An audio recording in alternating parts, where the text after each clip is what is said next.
Bismillahirrahmanirrahim. Assalamualaikum warahmatullahi wabarakatuh. Sahabat cerita kisah yang dirahmati Allah Subhanahu wa Ta'ala, pada video kali ini saya akan menyaksikan kisah Ibrahim Al-Harawi yang tidak makan dan minum selama 80 hari.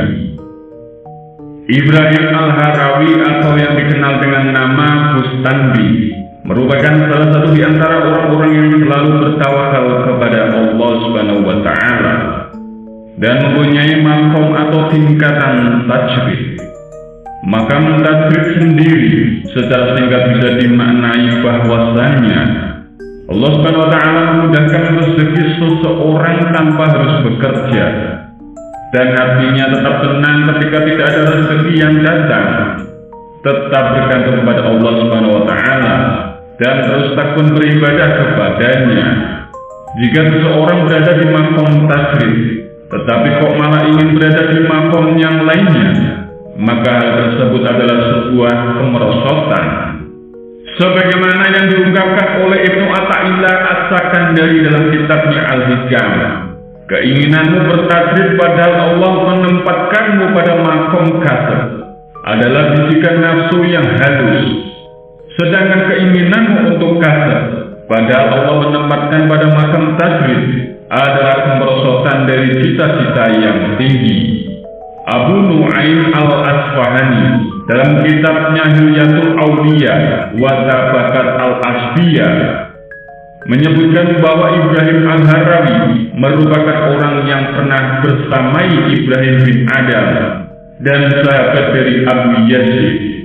Beliau adalah orang yang sangat dimuliakan oleh penduduk Hira, akan tetapi beliau tidak nyaman dengan pemuliaan yang dilakukan oleh penduduk Hira, sehingga ketika beliau melaksanakan haji, beliau pernah berdoa, "Ya Allah, putuskanlah rezekiku dari harta penduduk Hira dan buatlah mereka meninggalkanku."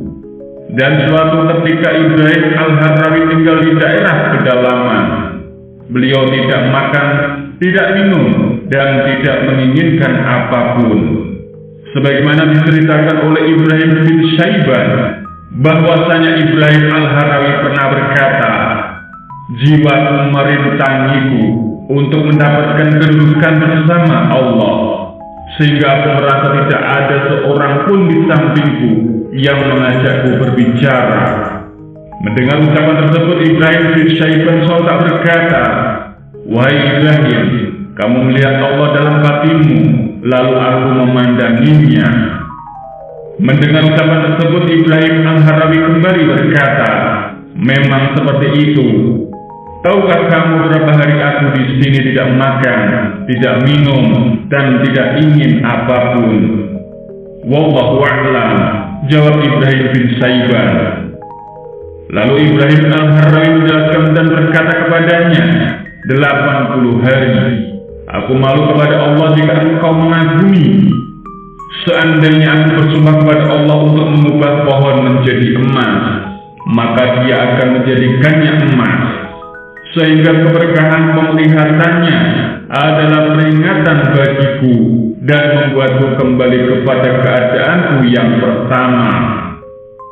Dalam sebuah wasiatnya, Ibrahim Al-Harawi juga pernah mengatakan, barang siapa doanya tidak ingin terhalang oleh langit, hendaknya dia menjaga dirinya dari 5 hal.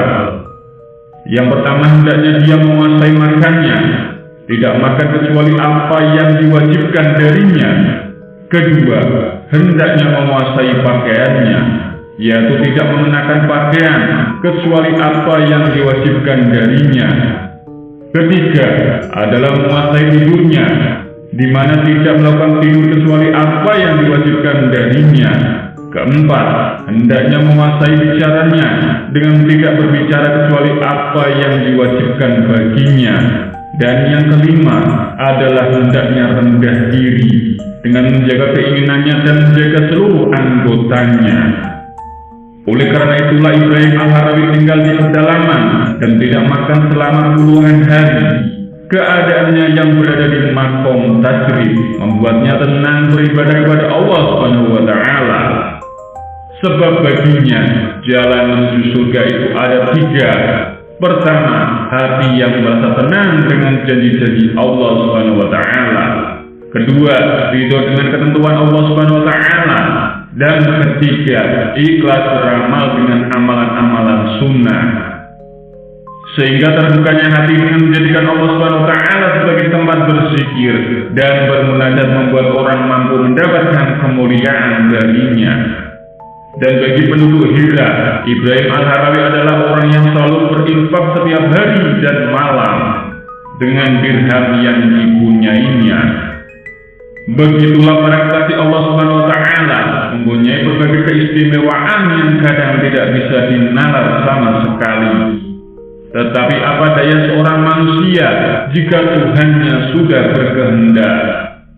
Oleh karena itulah, teruslah berbuat baik dan selalu berdoa supaya Allah Subhanahu wa taala memberikan karunia dan rahmat-Nya kepada kita semua.